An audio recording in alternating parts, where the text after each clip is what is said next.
Haleluya. Haleluya. Puji Tuhan. Ya, salam sejahtera bagi siapapun, Amin. bagi teman-teman yang sedang menyaksikan acara ini. Kita bersyukur oleh anugerah Tuhan, kita bisa kembali hadir, dan kami hadir dengan tujuan supaya kita semuanya bisa diberkati, Amin. supaya kita semua bisa mengalami kasih Tuhan, supaya kita semua bisa pulang ke surga. Amin. Dan itulah yang menjadi kerinduan hati Tuhan, supaya tidak ada satu manusia pun yang binasa. Amin. Karena Dia menciptakan kehidupan, Dia mengasihi manusia. 2000 tahun yang lalu Dia turun ke dalam dunia untuk supaya kita dikembalikan kepada rencana Tuhan, yaitu hidup kekal di dalam kerajaan-Nya. Ya. Teman-teman, kita bersyukur oleh kasih karunia Tuhan lewat teknologi yang berkembang secara luar biasa di tengah-tengah pandemi, di mana di berbagai tempat seringkali ibadah offline ya itu belum bisa dilaksanakan karena ibadah seperti itu cukup mengandung resiko untuk penyebaran COVID. Tetapi lewat teknologi Tuhan terus menolong kita dan kita bisa berbagi dan banyak orang juga bisa dikuatkan, dicerahkan dan imannya semakin kuat di dalam Tuhan. Ya, yang kami rindukan dan juga menjadi doa kami supaya siapapun Anda yang belum kenal Tuhan Yesus, kiranya lewat tayangan-tayangan yang kami hadirkan itu bisa membuat kita tercerahkan, bisa membuat kita tercelikan, ya. Karena di dalam dunia ini Yesaya mengatakan dunia ini diliputi dengan kekelaman, kegelapan, kegelapan yang sangat gelap. Ya. Kalau kita perhatikan, kegelapan yang dimaksudkan dengan Yesaya di dalam kitab Yesaya bukan kegelapan seperti di malam hari. Ya. Kalau kegelapan di malam hari, kita pakai lampu saja sudah teratasi. Bukan kegelapan itu yang dimaksudkan oleh kitab Yesaya. Ya. Tetapi kegelapan yang membuat manusia tidak bisa membedakan tangan kanan dan tangan kiri. Mungkin Anda belum sampai kepada pemahaman ini. Tetapi di dalam kitab Yunus dijelaskan bahwa bangsa Niniwe tidak bisa membedakan tangan kanan dan tangan kiri. Terus penjelasannya bagaimana? Orang tangan kanan dan tangan kiri kita bisa bedakan kok, kita tahu. Ya, saya harus memberikan penjelasan. Maksudnya seperti ini. Orang seringkali tidak bisa membedakan mana istrinya, mana pembantu. Ya. Inilah kegelapan yang menutupi manusia. Orang tidak lagi bisa membedakan mana istri, mana sekretaris. Orang tidak bisa lagi membedakan mana yang ada dalam kebenaran, mana yang salah. Ya. Orang tidak bisa lagi membedakan mana uang negara, mana uang pribadi. Orang tidak bisa lagi membedakan mana yang benar, mana yang salah. Itulah yang dimaksudkan dengan tidak bisa membedakan mana tangan kanan, mana tangan kiri. Orang tidak bisa lagi memiliki akal sehat. Manusia diliputi dengan kebencian, kebencian yang begitu meluap-luap. Ya. Kenapa manusia bisa diliputi dengan kebencian? Karena manusia dikuasai setan. Itulah kegelapan yang menutupi hati manusia. Sehingga yang dikedepankan cuma kebencian, iri hati. Yang dilakukan hanya untuk merugikan orang lain, menganiaya orang lain, membunuh orang lain, menghabisi orang lain. Yang penting perasaannya terpuaskan. Nah, tolong dengar baik-baik teman-teman. Apakah itu konsep kebenaran? Tentu tidak. Karena kalau konsep kebenaran, konsep Tuhan, manusia diarahkan kepada hal yang mendatangkan kebaikan buat kehidupan bersama. Karena Dia Raja Damai. Dia Tuhan yang merindukan supaya dimanapun manusia itu mengalami damai, sejahtera, sukacita, hidup di dalam kebahagiaan. Tapi kalau ada manusia yang dipenuhi dengan kebencian, iri hati, itu artinya tanpa manusia sadari, manusia dibawa kepada kejahatan. Akhirnya yang manusia ingin lakukan adalah membunuh orang lain, membenci orang lain, menganiaya orang lain, cuma mungkin atas dasar iman. Nah, inilah yang perlu kita kenali. Jangan sampai Kitab Yesaya dituliskan bahwa manusia hidup di dalam kegelapan yang luar biasa. Yesaya 60. Di situ dikatakan, bangkitlah dan menjadi teranglah karena terangmu telah terbit. Nah, bagaimana terang bisa terbit? Terang itu hanya ada di dalam Tuhan Yesus Kristus. Ya, Yohanes 1 ayat 4. Di dalam Dia ada hidup, dan hidup itu adalah terang. Di dalam Dia adalah terang, dan terang itu adalah hidup manusia. Oleh sebab itu, teman-teman dimanapun Anda berada, kalau engkau masih hidup di dalam kegelapan, engkau belum berjumpa dengan Tuhan Yesus, hanya Tuhan Yesus yang bisa membawa kita kepada terang. Pada saat seseorang berjumpa dengan Tuhan Yesus, kebencian itu sirna. Amen. Kebencian itu hilang di dalam hatinya. Amen. Amarah, fitnah, dan ingin merugikan orang lain, ingin membunuh orang lain, lenyap. Amen. Karena Tuhan Yesus itu terang. Tuhan Yesus datang menerangi hati manusia. Sehingga kita mulai merasa, oh ini tidak benar. Ini semua perbuatan kejahatan. Nah, begitulah teman-teman.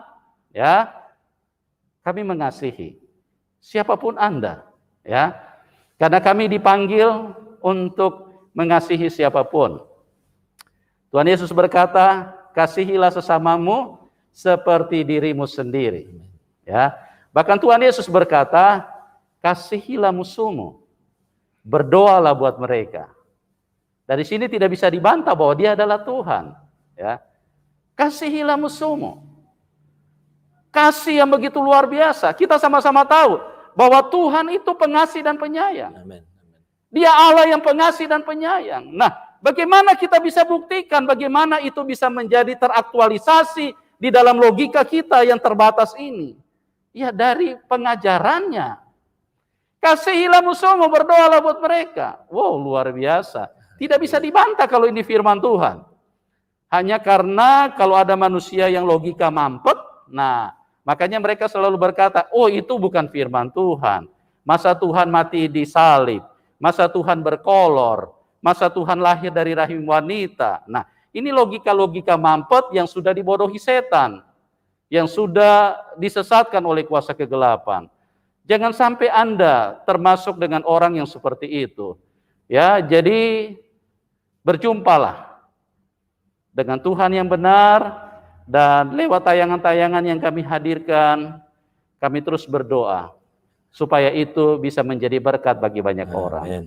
Bisa mengubahkan cara pandang kita, bisa mengenali Tuhan yang benar. Amen. Ya, lewat khotbah, lewat kesaksian, ataupun lewat diskusi, ataupun lewat acara-acara yang terus kami share lewat YouTube, lewat video-video, kami terus berdoa, kiranya menjadi berkat. Amen. Dan kami hadir dengan sukacita, kami dengan penuh semangat untuk bisa berbagi dengan teman-teman. Sekalipun kami letih, sekalipun mungkin medan-medan yang kami lewati tidak mudah, tapi tujuan kami, karena Tuhan telah mengasihi kami, maka wajib kami mengasihi siapapun Anda. Amen.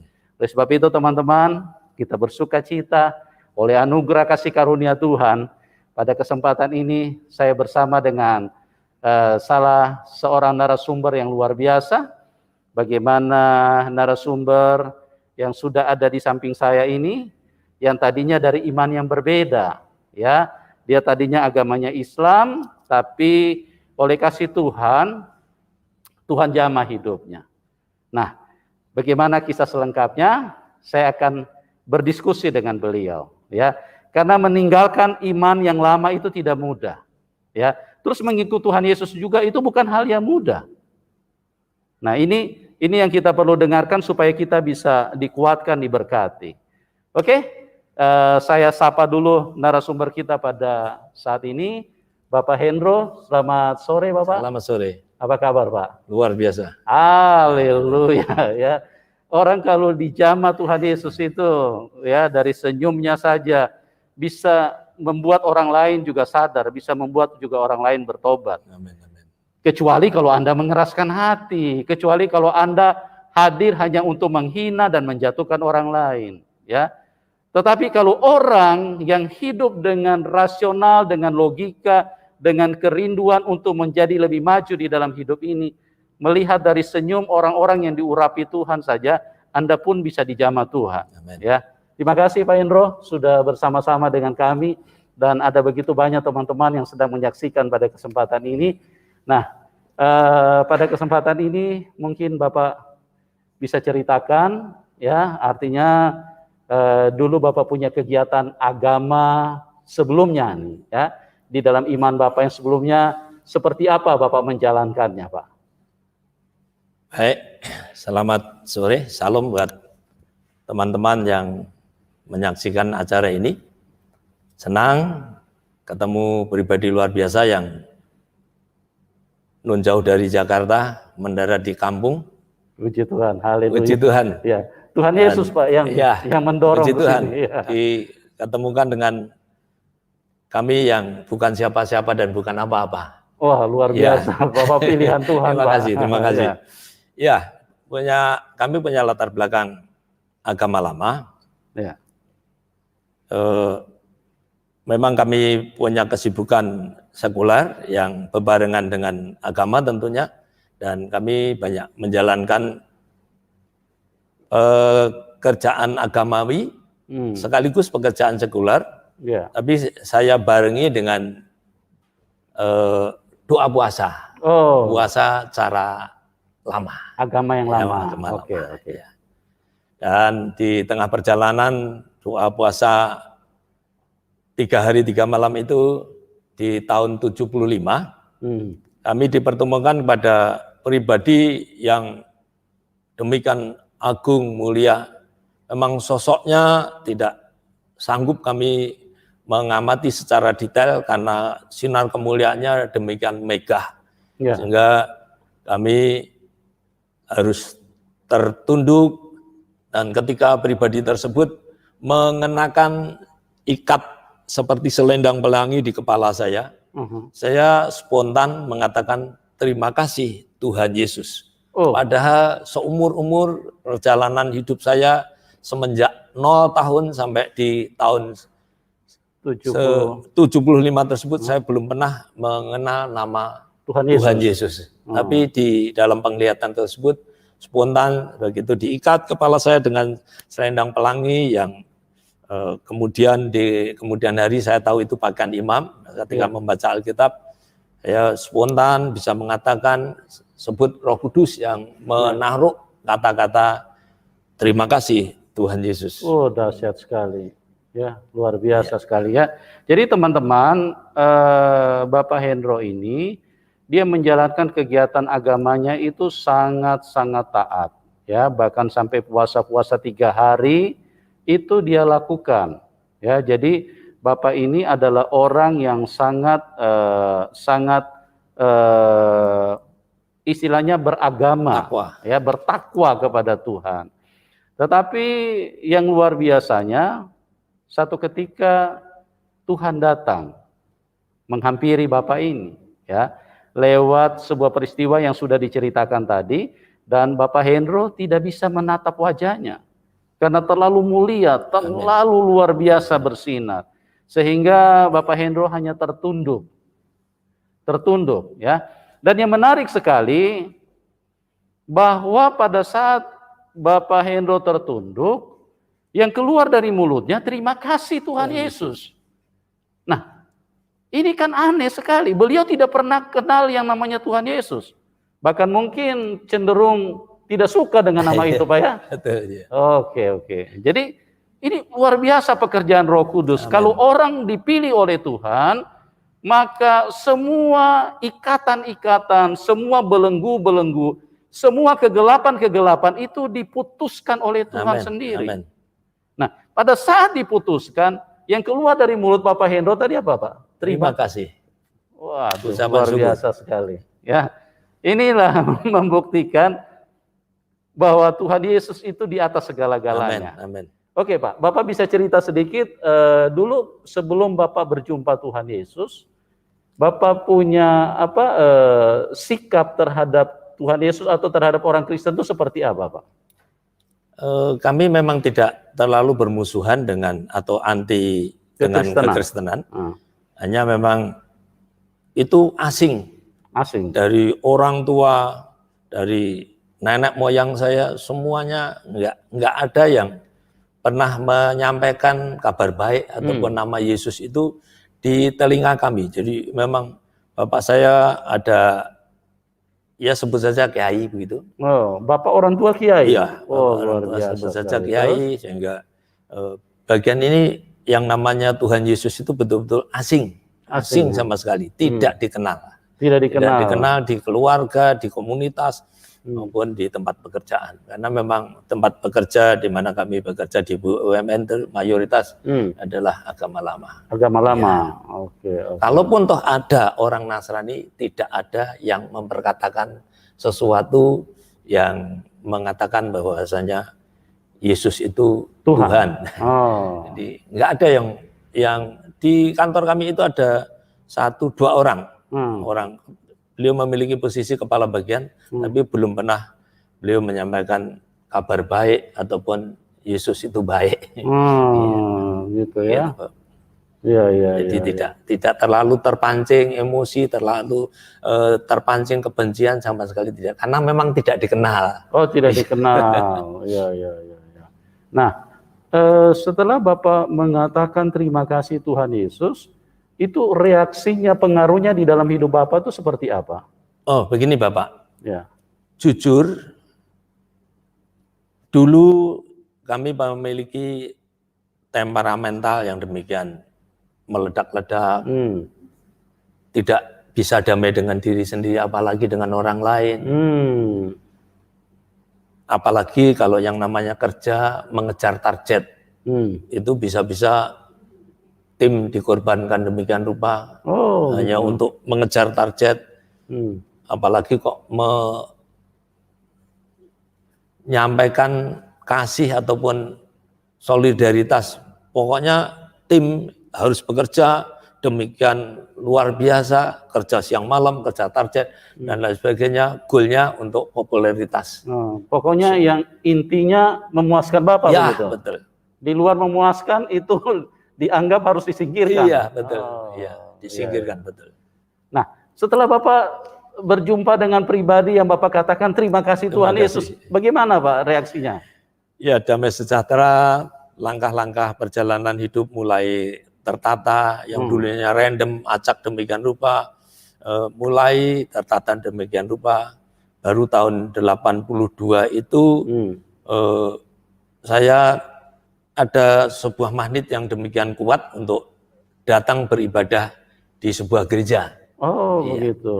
Jadi cukup lama ya, dari tahun 75, 75 ke 82, 7 tahun. Iya. Nah, kira-kira apa yang menyebabkan Bapak selama 7 tahun itu Bapak belum datang-datang ke gereja? Kebetulan kami diposisikan di pekerjaan proyek-proyek yang berpencaran tempatnya. Tidak satu titik. Kalau satu titik mungkin kami bisa. Jadi nggak ada yang namanya hari Minggu libur, nggak ada yang namanya bahkan malam pun kerja. Ya, hanya kami ngatur sendiri bagaimana ambil cuti ataupun istirahat. Sehingga sepanjang perjalanan kebetulan ada di luar kota terus. Baru tahun 90 itu saya bisa menetap 85 itu baru menetap di Kota Semarang. Oh, begitu.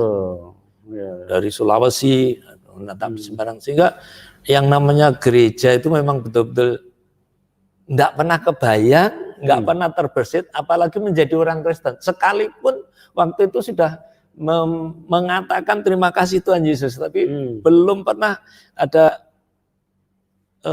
tekad, ya dorongan yang dari dalam untuk beribadah, karena itu tadi hidup saya itu waktu itu disita oleh karir pekerjaan ya. Nah, selama 7 tahun itu Bapak kan istilahnya sudah mengalami sentuhan Tuhan. Ya. Tetapi Bapak belum datang untuk istilahnya beribadah. Datang istilahnya menyembah Tuhan. Nah, itu bagaimana Bapak punya perasaan? Ada ini enggak? Ada Roh Kudus enggak mengingatkan Bapak gitu loh? Iya, ada kuat, demikian kuat. Jadi kami kan dari kota ke kota, bahkan kadang di luar pulau, itu seringkali menginap di hotel. Hotel itu ada tersedia kitab, produknya Gideon yang ditaruh di losmen di hotel gitu. Nah, baru saya mulai membaca kitab-kitab Alkitab. yang ada di hotel tersebut. Oh. Mulai saya, begitu. Oh, ya, ya, ya. Ya. Jadi tahun 75 sampai 82 belum pernah baca Alkitab, belum pernah. Baca. Oh, baca. 75 sampai 82 itu komunikasinya cuma Alkitab itu. Oh, cuma Alkitab aja. Iya. Oh, tapi belum pernah ibadah. Belum pernah ibadah sama sekali. Iya. Tapi Roh Kudus ingatkan nggak datang ke gereja? Ingatkan, rasanya kayak hutang gitu, tapi nggak pernah bayar. Nggak pernah bayar. Karena sibuk dengan karir tadi ya Pak ya? Iya, karena memang dituntut. Dituntut. Tapi emosinya bagaimana Pak setelah itu? Emosinya mulai menurun. Iya, menurun. Mulai mereda, mulai tidak acak lagi. Tidak mau menang sendiri gitu ya. Bisa kerja tim. Iya. Luar biasa ya. Gitu. Nah, Bapak selama 75 sampai 82 itu bagaimana Bapak berdoanya? Kan Bapak sudah di zaman Tuhan Yesus itu. Nah, bagaimana caranya Bapak? Iya, campur-campur. Campur-campur. Maksudnya campur-campur ini bagaimana nih? Ke Aulo SWT atau ke Tuhan Yesus atau di mix gitu? Saya lebih cenderung ke apa yang kami baca tersebut, ya seperti yang diajarkan Tuhan Yesus, semua doa diawali dengan Bapa Surgawi, sehingga mulai kami menggunakan Bapa Surgawi, mulai kami menggunakan penutup dengan di dalam nama Tuhan Yesus. Ya. Begitu Bapak. Berarti sudah mulai ada meninggalkan doa-doa yang di iman sebelumnya, di kepercayaan sebelumnya ya. Betul, ya. Oke. Mulai ada adaptasi selama 7 tahun itu. Iya. Oke. Nah, Bapak mungkin kita balik sedikit ini di tahun 75. Iya. Pada saat apa Bapak tiba-tiba melihat Tuhan Yesus itu? Pada saat Bapak lagi melakukan apa? Lagi puasa. Tidur atau doa puasa? Lagi doa puasa. Doa puasa 3 hari 3 malam. Dalam tujuan apa Pak? Dalam rangka apa Bapak melakukan puasa 3 hari 3 malam? Ada tuntutan agama untuk mencari kebenaran. Oh, tuntutan agama. Iya, mencari kebenaran, ya. Gitu ya? Iya. Jadi memang itu sesuatu yang rutinitas Bapak rutinitas kami kerjakan. Dan nyatanya ketemu juga dengan kebenaran itu sekalipun aktualisasinya baru 7 tahun kemudian. Gitu ya. Iya. Jadi selama 3 hari puasa tidak makan tidak minum. Tidak minum. Berseri itu langsung 3 hari 3 malam. Tidak berseri, tidak putus di hari satu kali pertama, makan enggak, tapi terus menerus 3 hari 3 malam ya. Jadi itu pada saat siang, sore apa pagi Pak? Apa malam? Malam, tengah malam. Pada saat tengah malam. Night ya, tengah malam. Saat Bapak lagi sembahyang betul. Di agama sebelumnya. Iya. Nah, waktu Bapak lihat itu, Bapak kaget nggak? Kok? Ya gemetaran. Gemetaran ya. Langsung jatuh tersungkur. Malah didatangi langsung diikat kepala saya tadi. Iya. Oh jadi Bapak kaget ya. Cuma yang luar biasanya Bapak langsung terima kasih Tuhan Yesus. Itu Roh Kudus ya. Saya yakini ketika saya sudah mulai membaca Alkitab, itu yang menempatkan kata-kata itu ternyata Roh Kudus. Betul Pak. Iya. Ya, karena 1 Korintus 12 ayat 3 kan? Iya. Tidak ada seorang pun yang bisa mengaku Yesus itu Tuhan adalah Tuhan kecuali Roh Kudus. Ya. Amen. Jadi firman Tuhan itu adalah sesuatu yang teraktualisasi. Firman Tuhan itu adalah kebenaran. Amen. Jadi Tuhan itu bukan huruf-huruf yang ditulis dalam buku, tapi dia firman yang dibukukan. Jadi kalau orang membaca, mempercayai, dan orang yang mencari kebenaran, maka firman itu menjadi realita. Ya, dia bukan hanya huruf-huruf benda mati yang dimasukkan ditulis dalam buku. Kalau hanya seperti itu, bahaya sekali imanmu. Ya, karena Anda beriman, Anda bertuhankan huruf-huruf. Ya, kalau Anda bertuhankan huruf-huruf itu tidak bisa buat mujizat. Huruf-huruf itu tidak bisa buat apapun di dalam hidupmu. Huruf-huruf itu hanya bisa menyesatkan. Karena apa? Karena itu dianggap sebagai Tuhan, tapi dia ternyata bukan Tuhan. Nah, inilah teman-teman, kita bersyukur ya, bahwa lewat kesaksian-kesaksian ini semakin membuka pengertian kita, semakin membuka wawasan kita, bahwa kita rindu nih semua berjumpa dengan Tuhan yang benar. Amin. Jangan mengeraskan hatimu dan jangan terus membenarkan dirimu. Ya, Amin. karena kebenaran itu hanya satu. Amin. Kebenaran itu punya Tuhan. Kebenaran itu hanya ada di dalam Tuhan Yesus. Amin. Tidak ada dua kebenaran. Kebenaran itu hanya satu. Amin. Cari dan pastikan bahwa Anda bersama dengan kebenaran itu. Amin. Jangan cuma pembenaran diri, jangan cuma membenarkan diri terus, ya. Tidak mungkin Tuhan berkolor, tidak mungkin Tuhan mati di kayu salib, tidak mungkin Tuhan lahir dari rahim wanita, ya. Carilah kebenaran itu. Dan Tuhan Yesus adalah Tuhan yang bisa dibuktikan. Amin. Oke, kita lanjut lagi nih. Ya, Pak Hendro, Bapak punya orang tua kan kiai. Iya. Ya. Bagaimana reaksinya, Pak? Atau kapan Bapak mulai memberitahu kepada mereka bahwa sekarang saya punya Tuhan Yesus gitu loh? Ya. Orang tua saya laki-laki, jadi bapak saya sudah dipanggil Tuhan tahun 70. Iya. Ketika kami masih duduk di SMA. Ya. Jadi semenjak saya bertobat tersebut, justru reaksinya dari saya. Ya. Reaksi, loh, kalau saya ketemu Isa Al-Masih, kalau saya ketemu Tuhan Yesus Kristus yang adalah kebenaran, ada perubahan yang demikian drastis, ada damai sejahtera. Dulunya seperti diburu demikian rupa, padahal nggak ada yang ngejar. Daun jatuh saja rasanya kayak memburu saya. Tapi begitu saya kenal Yesus Kristus, terima dia sebagai Tuhan dan Juru Selamat pribadi saya, ada tuntutan demikian rupa. Kenapa orang tuamu tidak dibawa dalam Kristus? Kenapa saudara-saudaramu tidak dibawa di dalam Kristus? Mulai saya mendatangi orang tua ibu saya. Ibu saya, maaf kata, ibu saya itu orang bahola, sehingga pendidikan formalnya hanya SD 3, ya. SR 3. Iya, memang orang tua zaman dulu itu sudah pendidikan tinggi, Pak.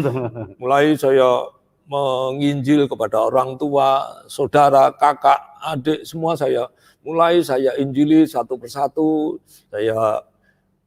Kami menjangkau dari tempat ini sampai ke Purwodadi. Setiap malam Minggu itu saya pulang, khusus menjemput orang tua. Datang tengah malam berjalan sampai ke rumah, paginya saya bawa ke gereja orang tua saya. Waktu itu reaksinya ya agak kaget, karena memang nggak pernah agama apa itu. Yesus itu agama apa? Iya. Gitu. Semenjak saya berikan penjelasan, ya tentu pertolongan Roh Kudus. Yang saya tahu pertobatan itu memang pekerjaan tangan Roh Kudus. Saya boleh memberitakan Injil kepada siapa saja. Kalau Roh Kudus tidak memenangkan jiwa orang tersebut, tentu pekerjaan saya sia-sia. Tapi karena Roh Kudus menolong saya dari ibu, dari kakak, akhirnya pada bertobat. Dan ketika saya mau keluar dari BUMN, saya direkrut oleh perusahaan swasta, perorangan. Kebetulan bos daripada perusahaan tersebut memiliki dukun, ya 5 dukun dari berbagai aliran, dari aliran Tenglang, dari aliran Kejawen, dari aliran segala macam, ngumpul 5 dukun tersebut. Hari-hari kasar pelakuannya, kasar banget. Tapi suatu ketika dia tanya, Pak, Anda ini lisensinya cukup, referensi yang Anda pegang itu cukup. Kalaupun toh hanya keluar dari sini, di perusahaan luar sana terlalu gampang orang mencaplok Anda. Tapi kenapa? Kalau bahasa Jawa itu pisuh-pisuh itu, atau mengutuki, mengata-ngatai dengan kata-kata kotor. Saya hari-hari dikata-katain dengan kata-kata kotor. Tapi saya tetap bekerja dengan enggak mengurangi frekuensinya, enggak mengurangi durasinya.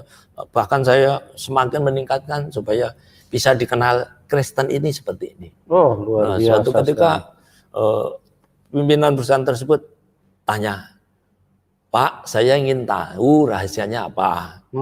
Bapak ini referensinya cukup abrek, kenapa nggak pernah hingkang, ya nggak pernah bereaksi, bahkan hingkang dari perusahaan di mana Bapak bekerja. Apa rahasianya dan gurunya siapa? Iya, iya. Oh, sederhana Pak, rahasianya guru saya itu namanya Yesus Kristus. Oh, marah besar. Oh, Kristen itu maaf enggak saya sebut. Wah, sudah enggak ada baiknya sama sekali. Tenggelam yang demikian, wah, temperamental, meledak-ledak demikian rupa. Mendengar kata kereta saya diciak oleh teman relasi usaha oleh orang-orang Kristen. Wah, saya enggak. Wah, sudah. Orang Kristen itu tidak bisa dipegang omongannya, tidak bisa dipegang. Oh, sudah, pokoknya buruk saja presiden yang diterapkan pada kekristenan. Memang dia beragama apa, Pak? Kristen, di KTP-nya Kristen. Oh, di KTP-nya Kristen. Pernah akar kepahitan dengan rekan bisnis Kristen. Iya, istrinya Kristen. Istrinya Kristen, tapi beliaunya ini berdukun, sama sekali tidak bergereja malah. Iya. Tidak mengalami Tuhan, tidak mengalami Tuhan. Dan baru 3 bulan berikutnya beliau, saya kan tetap saya berpuasa untuk beliau itu, berpuasa Kristen ini. Berpuasa, kebetulan istrinya sering, Pak, tolong didoakan. Oh ya, bareng-bareng kita doakan supaya Bapak bertobat. Oke, kita doakan. Beliau ngajak saya pergi. Pak, kita akan mendirikan PT baru. Ini cari syarat yang paling baik di mana. Oh, ini guru saya ngajari supaya ngambil air dari 7 tempat ibadah. Oke, ada tempat ibadah yang bukan buatan tangan manusia biasa, buatan wali. Terus akhirnya buatan di mana? Wali. Oh, buatan wali. Oh, ya. Saya ajak ke Demak sana, ambil air di sana. Katanya harus ditabur di kantor yang baru tersebut. Oke, saya ajak. Di tengah perjalanan beliau tanya panjang lebar tentang Kristus, padahal beliau ngerti Kristus itu kan dulu dari Kristen lamanya itu sudah sejak sekolah minggu beliau itu sampai setua di kepala 5 waktu itu sudah. Kepala 5. Iya, tentu sudah paham. Tapi karena luka bisnis, luka batin, akar kepahitan tersebut, kebenciannya terhadap Kristus habis-habisan, terhadap kekristenan habis-habisan. Dan akhirnya manja itu dia minta diajari, kan ngomong-ngomong tentang agama lama. Loh kok Bapak tahu ini? Saya tahu banget Pak, dulu saya di sana. Oh, iya, gitu. Saya tahu banget, dulu saya di sana. Oke, sekarang ajari saya tentang kekristenan. Baik, terus diajak beli Alkitab. Semenjak itu beliau bertobat. Saya ajak gereja, gerejanya sebelah di belakang gereja ini. Bertobat, seluruh keluarganya dibawa ke gereja. Bahkan setiap jam makan siang, di proyek itu ada jam makan siang. Itu tidak makan siang, tapi justru Pak cari jiwa. Oh, luar biasa. Pengusaha tenglang yang didatangi, dari rumah ke rumah, kalau ada patwanya, ada apa itu, ya patwa yang yinjang itu, ditunjuk-tunjuk, turunin itu setan, rame berantem, tapi besoknya bertobat. Wah, ini luar biasa. Sampai memenangkan perusahaan dari direktur utamanya sampai pelayan. Semua bertobat. Bertobat. Terima Tuhan Yesus. Boleh bekerja di perusahaan ini harus ikut doa pagi. Woi, luar biasa. Siapapun ada. Kebetulan ada teman dari Pondok Tebuireng, 6 kelas di bawahnya Gus Dur. Ya, waktu itu ya setiap ada acara doa pagi beliau hadir, tapi tidak masuk duduk bersama dengan komunitas. Tapi nuwun sewu, dia membelakangi begitu. Sambil tolak pinggang begitu. Itu sepanjang ibadah doa pagi, itu sampai berbulan. Suatu ketika istrinya diculik oleh orang Kalimantan Dayak. Kalimantan Banjar. Diculik hanya pakai daun, bisa terbang kembali ke Banjar sana. Ya.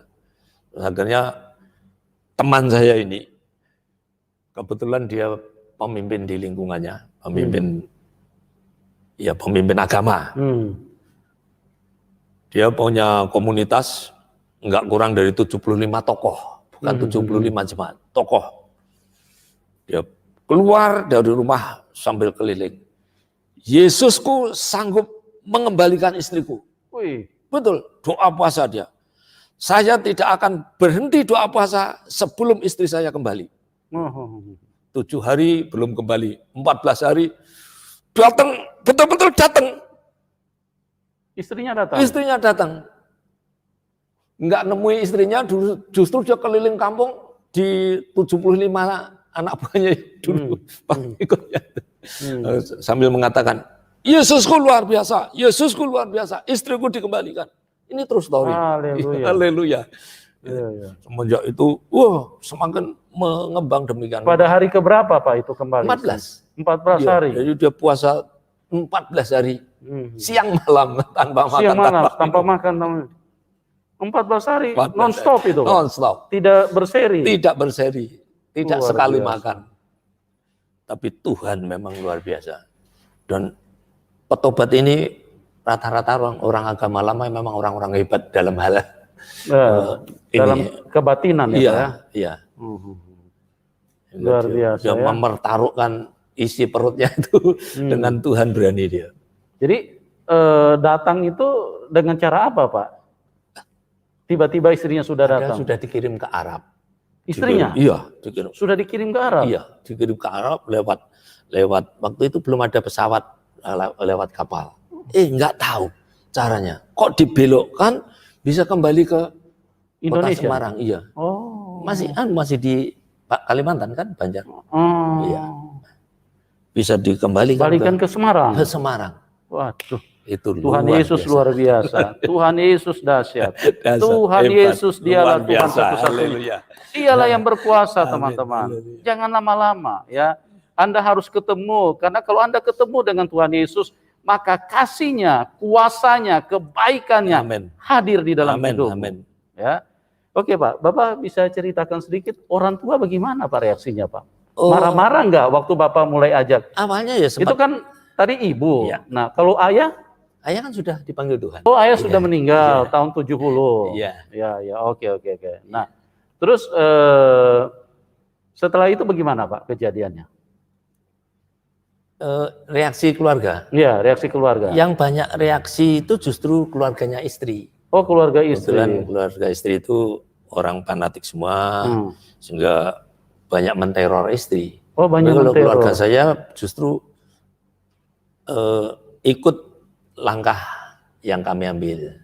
Ya.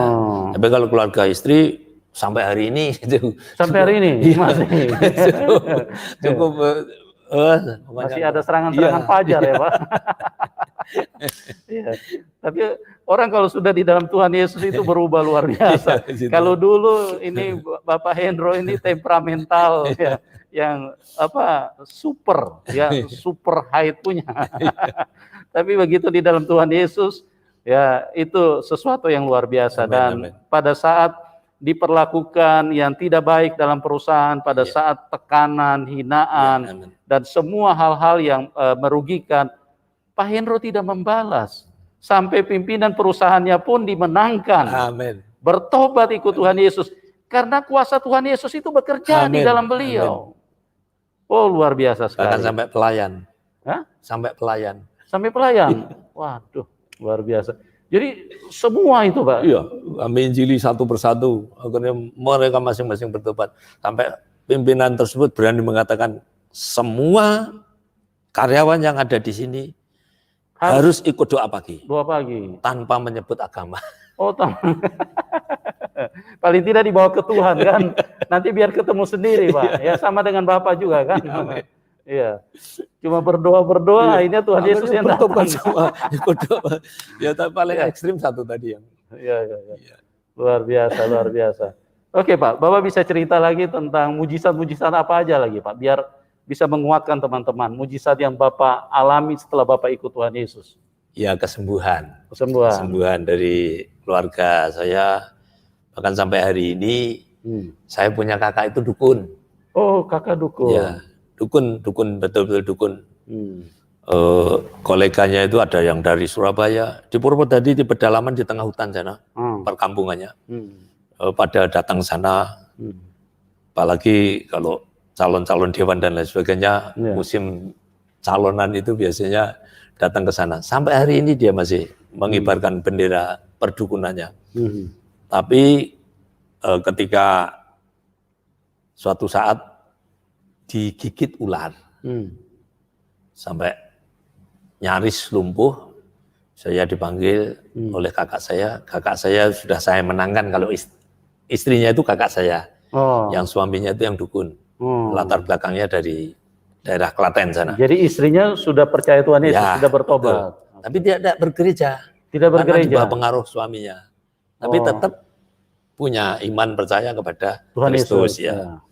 Setiap ada masalah, baik itu yang digigit ular tadi, terus kami doakan sembuh. Terus kakak saya yang ada di Demak, itu penilik sekolah PS. Ya. So, jadi cerita istri ini dari Demak ya Pak? Keluarga dari Demak? Iya, tapi ini kakak saya sendiri juga dinas di Demak.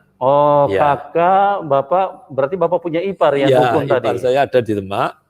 Terus suatu ketika diburu oleh roh dunia. Jadi bapak saya itu punya istri 2, karena sudah meninggal, terus nikah lagi gitu. Terus istri yang lama itu nggak punya keturunan, tapi kaya raya. Kaya raya, ninggali harta benda dan lain sebagainya cukup banyak. Baik emas, tanah, rumah, terlalu banyak. Ketika meninggal, itu kan diwaris oleh anak-anaknya. Anak yang bukan anaknya dia, yang punya anak, ibu saya. Diwaris, terus salah satu kakak saya yang Demak itu juga dapat warisan rumah, dibawa ke Demak. Nah, oleh kakak saya itu ditempati, bukan dijual. Rumah yang dibawa dari Purwodadi ke Demak tersebut ditempati. Suatu ketika kakak itu diburu oleh roh yang demikian ya, menyerupai nenek-nenek, rambutnya diurai demikian kayak nenek lampir itu. Tiap hari mengejar-ngejar dia sampai sakit, sampai sudah uang berapapun, dia punya posisi cukup bagus yang namanya PS itu cukup eksekutif kalau di daerah. Dia habis-habisan sudah sampai habis. Akhirnya kakak saya yang sudah bertobat, yang saya injili di Purwodadi itu sarankan, gimana kalau adikmu Semarang dipanggil ke sini, karena dia Muslim ketat. Akhirnya oke, sana. Akhirnya kami membawa rombongan ke sana, kami doa. Itu di pintunya itu dua daun gitu. Ya, kami doa di sana, orang ngepung area tersebut tuh ngepung, heran ada apa ini? Karena memang ini sesuatu yang baru toh. Persekutuan doa Kristen di komunitas yang bukan wilayahnya. Demak Bapak ngerti. Akhirnya kan orang pada mengepung di situ, ikut mungkin curiga atau menyaksikan atau heran. Pokoknya berbagai pertanyaan dari mereka. Dan ketika kami berdoa, sembahyang, penyembahan, dan seterusnya kami doakan, ada roh betul-betul nyata. Nenek-nenek turun langsung di gerbang itu. Aku tidak rela kalau harta benda saya dibagi-bagi. Itu nyata, true story. Dengar di telinga Pak? Lihat orang. Sosoknya ada di gerbang gitu. Iya. Terus kakak-kakak saya, kan saya dialog. Tapi ini sudah, Anda ini sudah roh, sudah tidak memiliki fisik, nggak memiliki raga, sehingga nggak punya hak untuk mengelola harta benda yang ada ini. Ini haknya yang hidup, hak yang memiliki tubuh dan roh. Kalau Anda hanya roh. Aku perintahkan engkau keluar dari tempat ini dan jangan ganggu kakak saya ini, di dalam nama Yesus pergi. Bapak usir? Iya, pergi, tapi sambil gini-gini. Ngoceh-ngoceh ya? Terus kakak saya yang pertama itu kan masih tahu, ibu yang lama itu. Masih tahu sosoknya. Saya ceritakan, orangnya kayak gini. Oh, itu ibu lama, ibu nomor 1 gitu. Oh, Iya, yang begitu. sudah meninggal. Sudah meninggal. Jadi artinya memang manusia itu betul-betul di mana hartamu berada, Di situ hatimu. itu di situ hatimu. Ya. Itu betul-betul nyata. Jadi jangan mau kita mencintai dunia. Betul. Mati pun dia ngebar-ngubar Dia dunia. kejar-kejar. Betul. Dan akhirnya kakak saya sembuh sampai hari kemarin dipanggil Tuhan. Jadi Sudah begitu terima Tuhan. Begitu kakak ipar melihat itu, bagaimana tanggapannya, Pak, reaksinya terhadap Tuhan Yesus, Pak? Oh ya, langsung percaya, Pak. Langsung percaya. Karena kami waktu itu membawa rombongan sebut kayak Pak Joni ini sebetulnya tokoh-tokoh yang demikian maniak di dalam kekristenannya. Saya ajak ke sana ada 15 orang. Memang pasukan doa. Iya, pasukan doa, betul, pasukan doa. Luar biasa. Haleluya Tuhan Yesus. Itu betul-betul terjadi mukjizat luar biasa. Sampai roh orang yang cinta dunia itu muncul, ya. Muncul betul-betul, tapi nggak bisa masuk. Hanya di gerbang luar itu. Cuma ngoceh-ngoceh aja di situ. Aku perintahkan engkau keluar dari area ini dan tidak boleh kembali mengganggu kakak saya. Nah, ini hak orang hidup. Anda sudah nggak punya hak untuk memiliki harta benda ini. Luar biasa, wibawa di dalam Tuhan Yesus Kristus, ya. Amin.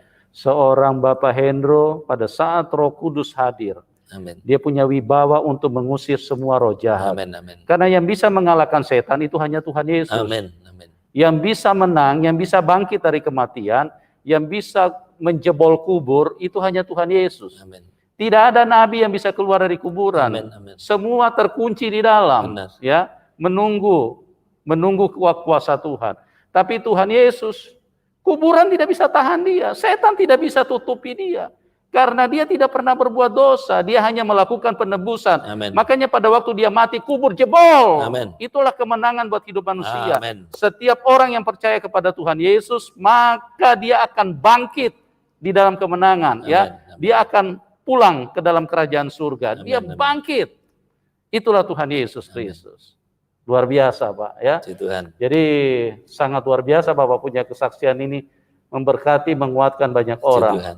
Nah, Bapak mungkin punya pesan-pesan ini kepada orang-orang yang sudah Kristen, mungkin yang lahir dari Kristen, atau mungkin juga yang melayani Tuhan. Kira-kira apa Bapak, pesan-pesan Bapak supaya kita semuanya ini semakin maju di dalam Tuhan? Silakan, Pak. Baik, lewat kesempatan acara sore hari ini, ya, saya sangat-sangat berharap bukan sekedar menghimbau, tapi juga berdoa untuk segenap orang-orang yang sudah percaya, sekaligus orang-orang yang belum kenal Kristus Tuhan. Terimalah Yesus sebagai Tuhan dan Juru Selamat pribadimu, dijamin engkau akan beroleh hidup kekal. Amin. Lebih dari itu, saya di akhir khotbah saya di minggu ini, saya mengambil tema crash program. Artinya urutan acara yang bertabrakan. Hari ini kita di penghujung zaman, di mana program besar dari dua pribadi, satu si jahat, satu program kerajaan surga, itu sama-sama gencar. Kerajaan surga menginginkan seluruh manusia yang ada di setiap generasi diselamatkan. Amin. Tapi dari kerajaan maut yang namanya iblis, yang namanya setan, punya program supaya semua orang disesatkan, supaya menjadi penghuni neraka. Nah, hari ini programnya sama-sama gencar, diluncurkan. Pasukan si jahat dengan Lucifer, dengan segala iblis satannya, gencar, bahkan overtime, lembur, untuk mempengaruhi orang-orang yang Kristen, apalagi yang belum menerima Tuhan Yesus, tetap diikat, dibelenggu dengan cara mereka dalam kegelapan. Kalau perlu nggak boleh melihat titik terang sekecil apapun. Tapi di sisi lain, kekristenan juga rawan untuk dijatuhkan. Karena si jahat dengan segala tipu dayanya, memang sengat mautnya sudah tiada. Tapi jangan lupa tipu dayanya melalui kuasa dunia, yaitu keinginan mata, keinginan daging, dan keangkuhan hidup. melalui cara-cara yang iming-iming duniawi yang demikian gencar disodorkan dan dipaparkan, memungkinkan sangat mudah untuk menjatuhkan kekristenan. Untuk itu pesan yang saya sampaikan, yuk genggam apa yang namanya kebenaran. Karena hanya Kristus yang bisa menandingi si jahat. Amin. Kalau kita melawan dengan kekuatan kita sendiri, intelektual kita sendiri, kegagahan perkasaan kita sendiri, nonsen kita akan menang. Karena pengalaman kerja dia itu sejak zaman Adam sampai hari ini. Amin. Tapi kalau kita bergandeng tangan terus dengan Kristus, bahkan Roh Kudus, kita libatkan dalam totalitas kehidupan kita, maka program kerajaan surga akan menang. Amin. Setiap saudara yang mendengarkan acara ini pasti menang dan menerima hidup kekal. Amin. Tuhan memberkati. Haleluya. Puji Tuhan, luar biasa sekali, pesan yang sangat-sangat luar biasa ya. Saya sangat diberkati. Ingat baik-baik teman-teman, ada dua kekuatan yang sedang gencar-gencarnya hadir di dalam hidupmu. Satu Tuhan, satu iblis. Pastikan hidupmu bersama dengan Tuhan yang benar. Karena tidak ada tiga, hanya dua. Kalau Anda tidak ketemu dengan Tuhan yang benar, berarti Anda sedang ketemu dengan setan. Cuma Anda tidak sadar. Sebab itu, jangan keraskan hatimu. Jangan sok pintar. Jangan terus membenarkan pikiranmu. Karena hanya Tuhan Yesuslah sang kebenaran. Tidak ada dua kebenaran. Tidak ada dua kebenaran. Hanya satu kebenaran. Dan hanya satu Tuhan. Itulah Tuhan Yesus. Haleluya. Doa kami buat Anda semua, siapapun Anda, yang ateis, yang apapun, yang menyembah patung, menyembah batu, yang menyembah binatang, kami mengasihi Anda semua. Kami berdoa supaya kuasa Roh Kudus turun di dalam hidupmu, supaya semua kita bisa pulang ke surga. Oke? Terima kasih Pak Hendro, Bapak luar biasa sekali pakai Tuhan. Sekarang Bapak ini tidak muda loh, ya sudah 69 tahun. Sudah 69 tahun, ya. Tapi semangatnya luar biasa sekali. Dulu tidak mengenal Tuhan Yesus, sekarang melayani Tuhan Yesus. Oke, terima kasih Bapak. Doa kami buat Bapak. Amin. Tuhan pakai Bapak luar biasa. Amin. Oke, teman-teman, kita akan berjumpa di program selanjutnya. Tuhan Yesus mengasihi kita semua. Tuhan Yesus memberkati kita semua. Dan salam kemenangan buat kita semua.